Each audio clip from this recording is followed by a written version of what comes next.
Here we have a new 2026 GMC Terrain. This one comes in the AT4 trim level with all-wheel drive. Summit white is the paint, and then we have the Forest Storm cloth and Core-Tech interior. The powertrain consists of a 1.5 liter turbocharged 4-cylinder mated to an 8-speed automatic transmission.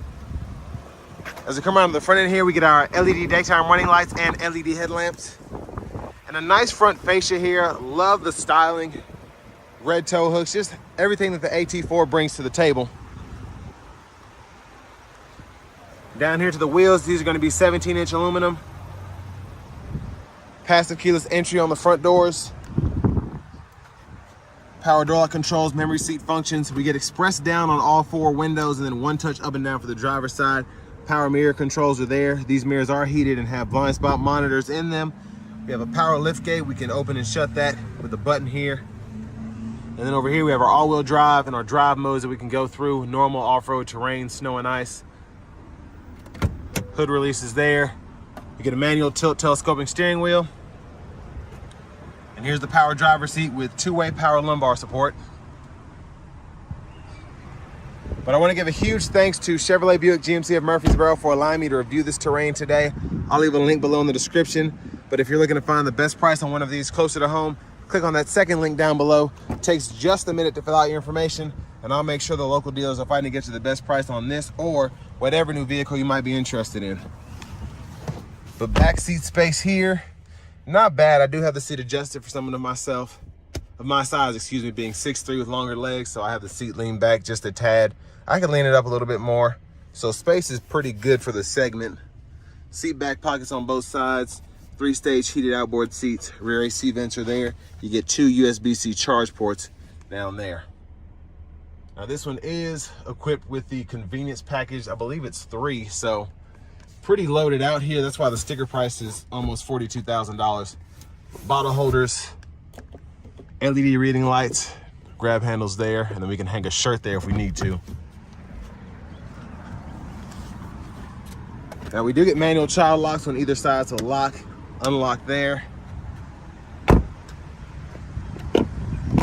There's the fuel filler. Come around the rear end here. Love the rear end look. It looks so Acadia-like. It's very, very modern.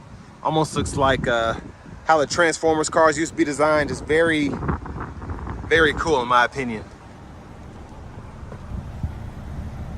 Now if you need to, you can hook up a tow hitch there or just a tow kit there if you want to.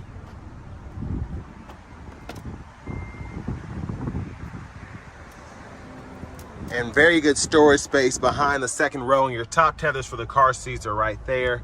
You get a 12 volt here, trying to keep out of the wind.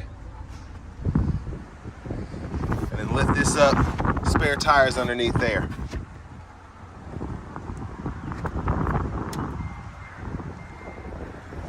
Now as we come around to the rear passenger side, if you want to fold the seat down, pull this lever, folds flat, and pretty easy to just put it back into place, locks up there, and then your lower latch anchors for the car seats are hidden behind these covers.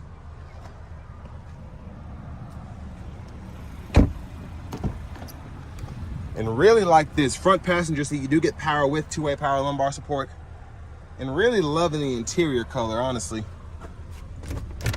Glove compartments down here, and even the trim is very nice. And as we come back around to the front end, just a quick look in the engine bay. And there's that 1.5 liter turbocharged 4-cylinder.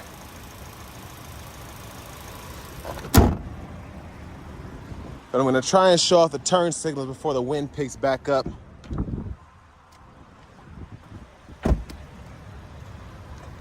So there's the blinker there, nice look. Now I am disappointed because for this amount of money, I would expect turn signals in the side mirrors there, but it is what it is. Let me show off the back. So I actually really do like the blinker look there. But hopping in the driver's seat, leather wrap steering wheel here. There's the horn. Now over here to this system here, we do get AM, FM, XM, Bluetooth, Google News, Google Podcasts, wireless CarPlay, Android Auto compatibility, access to Google Maps, of course, the Google Assistant itself. And then here we can go through and see all of our different options here in terms of the vehicle status. So tire pressure monitors, the air filter life, oil life, things of that nature. Or you can go into the actual menus themselves and look at all that, and really cool graphics, I think. Now you do have a shortcut down here because your headlamp controls are in the screen. So 99% of the time auto mode will be fine. But if you want to turn the low beams on or whatever, or turn everything off, you can do that. And then your other controls are in here, which include the front fog lights and locking the windows, traction control, hill descent control, and then your auto high beams. Lane keeping systems there.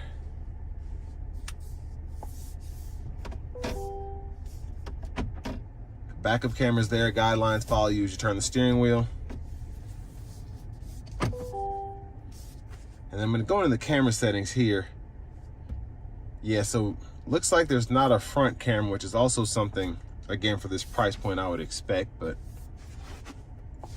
settings here. You have teen driver, rear seat reminder, buckle to drive. And then if you scroll down to your system settings, you do have your units you can change, and then your language as well.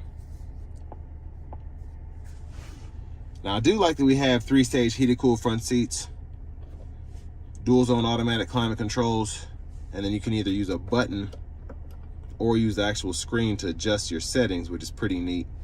And then you can cut the whole system on or off there. USB-A, USB-C ports there. Bottle holders, wireless charging pad. Center console cubby space is pretty deep, and you do get a removable tray there. And there's a look at the back seat from up here. Sunglasses holder. Your hazards are right there, along with your OnStar and whatnot. And there's your vanity mirror. Now back to the front, steering wheel, left stalk, blinkers, high beams, and you can flash there, intermittent wipers, and then your rear wiper. Pull either way there for the rear wiper fluid, and push all the way in here for the front wiper fluid. Now our shifter is on the right stalk here, so hit the brake, pull for neutral, pulling up for reverse, pulling down for drive. And while you're in drive, hit this L here and you can turn on the low mode, and then you can toggle the limiter here with these paddle shifters behind the steering wheel, and you can see what gear you're in that bottom right hand corner. Press P for park, or press that button in for park. And then for the cruise control, you do get adaptive, so you can turn that on or off here. When it's on, you can hold this X button here, and you can change between regular and adaptive, or if you just press it, it just cancels. Set the speed there, gap adjust, heated steering wheel toggle, voice recognition. This goes through your audio sources here. You can scroll through those, and then mute, Bluetooth, and then this goes through your different gauge cluster views there. Push button start. Finally, here's the key fob with remote start.